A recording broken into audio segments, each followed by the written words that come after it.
ಎಲ್ಲರಿಗೂ ನಮಸ್ಕಾರ.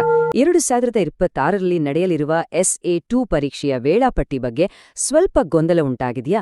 ಹೌದು, ಯಾಕಂದ್ರೆ 2 ಬೇರೆ ಬೇರೆ ಸುತ್ತೋಲೆಗಳು ಬಂದಿವೆ. ಹಾಗಾದ್ರೆ ಬನ್ನಿ, ಈ ಗೊಂದಲವನ್ನ ಇವತ್ತು ಪೂರ್ತಿಯಾಗಿ ಬಗೆಹರಿಸಿಕೊಳ್ಳೋಣ.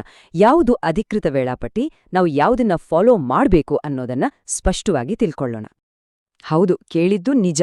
2 ಬೇರೆ ಬೇರೆ ದಿನಾಂಕಗಳಿರೋ ಸುತ್ತೋಲೆಗಳು ಬಂದಿರೋದ್ರಿಂದ ಸ್ವಲ್ಪ ಕನ್ಫ್ಯೂಷನ್ ಆಗಿದೆ. ಆದ್ರೆ ಯಾವುದೇ ಟೆನ್ಷನ್ ಬೇಡ. ಇದರಲ್ಲಿ ಯಾವುದು ಫೈನಲ್ ಮತ್ತು ನಾವು ಪಾಲಿಸಬೇಕಾದ ಅಧಿಕೃತ ಟೈಮ್ ಟೇಬಲ್ ಯಾವುದು ಅಂತ ಈಗ ತುಂಬಾ ಸಿಂಪಲ್ ಆಗಿ ಅರ್ಥ ಮಾಡ್ಕೊಂಡ್ಬಿಡೋಣ. ಸರಿ, ಈಗ ಬದಲಾವಣೆಗಳ ಬಗ್ಗೆ ಮಾತಾಡೋಕ್ಕೂ ಮುಂಚೆ ಏನೇನೆಲ್ಲ ಚೇಂಜ್ ಆಗಿಲ್ಲ ಅಂತ ಮೊದಲು ನೋಡೋಣ. ಯಾಕಂದ್ರೆ ಇದು ನಮ್ಗೆ ಒಂದು ಕ್ಲಿಯರ್ ಆದ ಬೇಸ್ ಕೊಡುತ್ತೆ. ಮೊದಲನೇದಾಗಿ ಒಂದು ವಿಷಯ ಕ್ಲಿಯರ್ ಮಾಡ್ಕೊಳ್ಳೋಣ. ಪರೀಕ್ಷೆಯ ಮೂಲಭೂತ ಸ್ವರೂಪದಲ್ಲಿ ಯಾವುದೇ ಬದಲಾವಣೆ ಇಲ್ಲ. ಇದು ಯಾವಾಗ್ಲೂ ಹಾಗೆ 6ರಿಂದ 9ನೇ ತರಗತಿಯ ವಿದ್ಯಾರ್ಥಿಗಳಿಗೆ ನಡೆಯುವ SA2 ಪರೀಕ್ಷೆಯೇ ಆಗಿದೆ. ಇದನ್ನು DSCRT ಮತ್ತು KSCAB ಸಂಸ್ಥೆಗಳೇ ನಡೆಸುತ್ತಿವೆ. ಅಷ್ಟೇ ಅಲ್ಲ, ಪ್ರಶ್ನೆ ಪತ್ರಿಕೆಗಳು ಕೂಡ ರಾಜ್ಯ ಮಟ್ಟದಲ್ಲಿ ಒಂದೇ ರೀತಿ ಇರುತ್ತವೆ. ಸೊ ಪರೀಕ್ಷೆ ಹೇಗಿರುತ್ತೆ ಅನ್ನೋ ಬಗ್ಗೆ ತಲೆಕೆಡಿಸ್ಕೋಬೇಡಿ, ಅದು ಮೊದಲು ಹೇಗಿತ್ತೋ ಹಾಗೇ ಇದೆ. ಸರಿ, ಹಾಗಾದ್ರೆ ಅಸಲಿ ವಿಷಯಕ್ಕೆ ಬರೋಣ. ಅದೇ ಪರೀಕ್ಷೆಯ ವೇಳಾಪಟ್ಟಿಯಲ್ಲಿ ಆಗಿರುವ ಬದಲಾವಣೆ. ಇದೇ ನೋಡಿ ಎಲ್ಲರೂ ಮುಖ್ಯವಾಗಿ ಗಮನಿಸಬೇಕಾದ ನಿರ್ಣಾಯಕವಾದ ಅಪ್ಡೇಟ್. ಹಾಗಾದ್ರೆ ನಿಜವಾಗಿ ಬದಲಾಗಿದೆಯೇನು? ತುಂಬಾ ಸಿಂಪಲ್. ಪರೀಕ್ಷೆ ಶುರುವಾಗೋ ದಿನಾಂಕ ಅಷ್ಟೇ. ಮೊದಲು ಮಾರ್ಚ್ 20ನೇ ತಾರೀಕು ಎಕ್ಸಾಮ್ ಶುರುವಾಗಬೇಕಿತ್ತು ಅಲ್ವಾ? ಆದ್ರೆ ಹೊಸ ಆದೇಶದ ಪ್ರಕಾರ ಈಗ ಪರೀಕ್ಷೆಗಳು 4 ದಿನ ಮುಂದೆ ಹೋಗಿ, ಅಂದ್ರೆ ಮಾರ್ಚ್ 24ರಿಂದ ಆರಂಭವಾಗಿರಲಿವೆ. ಇದೊಂದೇ ನೋಡಿ ಮೇನ್ ಚೇಂಜ್. ಈ ಬದಲಾವಣೆಯನ್ನ ಇನ್ನೂ ಚೆನ್ನಾಗಿ ಅರ್ಥ ಮಾಡ್ಕೊಳ್ಳಕ್ಕೆ ಬನ್ನಿ ಒಂದು ಉದಾಹರಣೆ ನೋಡೋಣ. ಇಲ್ಲಿ 9ನೇ ತರಗತಿಯ ಹಳೆ ಮತ್ತೆ ಹೊಸ ಟೈಮ್ ಟೇಬಲ್ ಇದೆ. ಹಳೆ ಟೈಮ್ ಟೇಬಲ್ ನೋಡಿ, ಫಸ್ಟ್ ಎಕ್ಸಾಮ್ ಮಾರ್ಚ್ 20ಕ್ಕೆ ಇತ್ತು. ಆದ್ರೆ ಈ ಹೊಸ ಪರಿಷ್ಕೃತ ಟೈಮ್ ಟೇಬಲ್ ಗಮನಿಸಿದ್ರೆ ಈಗ ಮೊದಲ ಪರೀಕ್ಷೆ ಮಾರ್ಚ್ 24ರಂದು ನಡೆಯಲಿದೆ. ಈ ಚಿತ್ರ ನೋಡಿದ್ರನೆ ನಿಮ್ಗೆ ವ್ಯತ್ಯಾಸ ಕ್ಲಿಯರ್ ಆಗಿ ಗೊತ್ತಾಗುತ್ತೆ. ಓಕೆ, ಈಗ ಪ್ರತಿಯೊಂದು ಕ್ಲಾಸ್ಗೂ ಯಾವ್ಯಾವ ಎಕ್ಸಾಮ್ ಯಾವ್ಯಾವ ದಿನ ಇದೆ ಅಂತ ಡೀಟೇಲ್ ಆಗಿ ನೋಡೋಣ ಬನ್ನಿ. ಇದರಿಂದ ಯಾವ್ದೇ ಕನ್ಫ್ಯೂಷನ್ ಉಳಿಯಲ್ಲ. ಮೊದಲಿಗೆ 6ನೇ ಮತ್ತು 7ನೇ ತರಗತಿಯ ವಿದ್ಯಾರ್ಥಿಗಳ ಫೈನಲ್ ಟೈಮ್ ಟೇಬಲ್ ನೋಡೋಣ. ಪರೀಕ್ಷೆಗಳು ಮಾರ್ಚ್ 24ರಂದು ಪ್ರಥಮ ಭಾಷಾ ಪರೀಕ್ಷೆಯೊಂದಿಗೆ ಶುರುವಾಗಿ ಏಪ್ರಿಲ್ 6ರಂದು ದ್ವಿತೀಯ ಭಾಷೆಯೊಂದಿಗೆ ಮುಗಿಯುತ್ತೆ. ಈ ಸ್ಲೈಡ್ನಲ್ಲಿರೋ ದಿನಾಂಕ ಮತ್ತು ಸಮಯವನ್ನ ದಯವಿಟ್ಟು ಸರಿಯಾಗಿ ನೋಟ್ ಮಾಡ್ಕೊಳ್ಳಿ.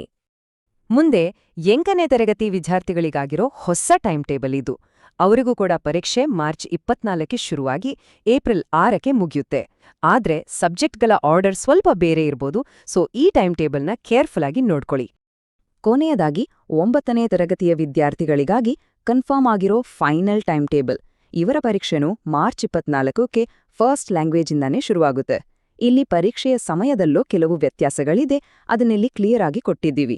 ಇದೇ ನೋಡಿ ಎಲ್ಲರೂ ಫಾಲೋ ಮಾಡಬೇಕಾದ ಅಫಿಷಿಯಲ್ ಟೈಮ್ ಟೇಬಲ್.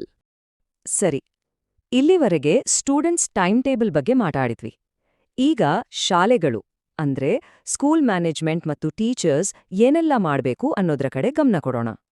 ಸರ್ಕ್ಯುಲರ್ನಲ್ಲಿ ಅವರಿಗೂ ಕೆಲವು ಸ್ಪಷ್ಟವಾದ ಸೂಚನೆಗಳನ್ನ ಕೊಟ್ಟಿದ್ದಾರೆ. ಸುತ್ತೋಲೆಯ ಪ್ರಕಾರ ಶಾಲೆಗಳು 4 ಮುಖ್ಯ ಸ್ಟೆಪ್ಸ್ ಫಾಲೋ ಮಾಡಬೇಕು. ನಂಬರ್ 1, ಹೆಡ್ ಮಾಸ್ಟರ್ಗಳು ಪರೀಕ್ಷೆ ಶುರುವಾಗೋಕೆ 1 ಗಂಟೆ ಮುಂಚೆ KSQAC ಪೋರ್ಟಲ್ನಿಂದ ಕ್ವೆಶ್ಚನ್ ಪೇಪರ್ ಡೌನ್ಲೋಡ್ ಮಾಡ್ಕೋಬೇಕು. ನಂಬರ್ 2, ನಾವು ಈಗ ತಾನೇ ನೋಡ್ದ್ವಲ್ವಾ, ಆ ಹೊಸ ಟೈಮ್ ಟೇಬಲ್ ಅನ್ನೇ ಸ್ಟ್ರಿಕ್ಟ್ ಆಗಿ ಫಾಲೋ ಮಾಡಬೇಕು. Number 3, answer sheet valuation school ಲೆವೆಲ್ನಲ್ಲೇ ಮುಗಿಸ್ಬೇಕು. ಮತ್ತೆ ಕೊನೆಯದಾಗಿ ನಂಬರ್ 4, ಮಕ್ಕಳ ಮಾರ್ಕ್ಸ್ ಅನ್ನ ಸ್ಯಾಟ್ಸ್ ಪೋರ್ಟಲ್ಗೆ ಅಪ್ಲೋಡ್ ಮಾಡೋದು ಕಂಪಲ್ಸರಿ. ಹಿಂದಿನ ಸ್ಲೈಡ್ನಲ್ಲಿ ಸ್ಯಾಟ್ಸ್ ಪೋರ್ಟಲ್ ಅಂತ ಹೇಳಿದ್ವಿ. ಅದೇನಪ್ಪಾ ಅಂದ್ರೆ ಸ್ಯಾಟ್ಸ್ ಅಂದ್ರೆ ಸ್ಟೂಡೆಂಟ್ ಅಚೀವ್ಮೆಂಟ್ ಟ್ರ್ಯಾಕಿಂಗ್ ಸಿಸ್ಟಮ್.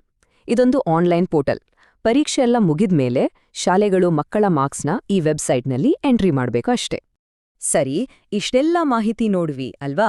ಹಾಗಾದ್ರೆ ಈ ಎಲ್ಲ ಚರ್ಚೆಯಿಂದ ನಾವು ತಗೋಬೇಕಾದ ಫೈನಲ್ ಮೆಸೇಜ್ ಏನು? ಸಿಂಪಲ್ ಆಗಿ ಹೇಳೋದಾದ್ರೆ ಅತಿ ಮುಖ್ಯವಾದ ಪಾಯಿಂಟ್ ಯಾವುದು ಅಂತ ನೋಡೋಣ. ನೋಡಿ, ಈ ಇಡೀ ವಿಷಯದ ಸಾರಾಂಶ ಒಂದೇ. ಪರೀಕ್ಷೆ ನಡೆಸೋ ವಿಧಾನದಲ್ಲಾಗ್ಲಿ ಪ್ರಶ್ನೆ ಪತ್ರಿಕೆಯಲ್ಲಾಗ್ಲಿ ಬೇರೆ ಯಾವ್ದ್ರಲ್ಲೂ ಚೇಂಜ್ ಇಲ್ಲ. ಬದಲಾಗಿರೋದು ಬರೀ ಪರೀಕ್ಷೆಯ ದಿನಾಂಕಗಳು ಮಾತ್ರ. ಸೊ ದಯವಿಟ್ಟು ಯಾವುದೇ ಗೊಂದಲ ಮಾಡ್ಕೋಬೇಡಿ. ಎಲ್ಲಾ ವಿದ್ಯಾರ್ಥಿಗಳು, ಪೋಷಕರು ಮತ್ತೆ ಟೀಚರ್ಸ್ ಈ ಹೊಸ ವೇಳಾಪಟ್ಟಿಯನ್ನೇ ಫೈನಲ್ ಅಂತ ಫಾಲೋ ಮಾಡಿ.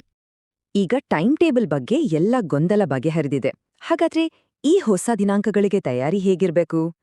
ಪರೀಕ್ಷೆಗೆ ರೆಡಿಯಾಗೋಕೆ ಈಗ ಸ್ವಲ್ಪ ಜಾಸ್ತಿ ಟೈಮ್ ಸಿಕ್ಕಿದೆ ಅಲ್ವಾ? ಅದನ್ನ ಹೇಗೆ ಚೆನ್ನಾಗಿ ಬಳಸ್ಕೊಳ್ಬೋದು? ಇದರ ಬಗ್ಗೆ ಯೋಚನೆ ಮಾಡಿ ನಿಮ್ಮ ಪ್ರಿಪ್ರೇಷನ್ ಅನ್ನ ಇನ್ನಷ್ಟು ಸ್ಟ್ರಾಂಗ್ ಮಾಡ್ಕೊಳ್ಳಿ. ಪರೀಕ್ಷೆ ಬರೆಯೋ ಎಲ್ರಿಗೂ ಆಲ್ ದ ಬೆಸ್ಟ್.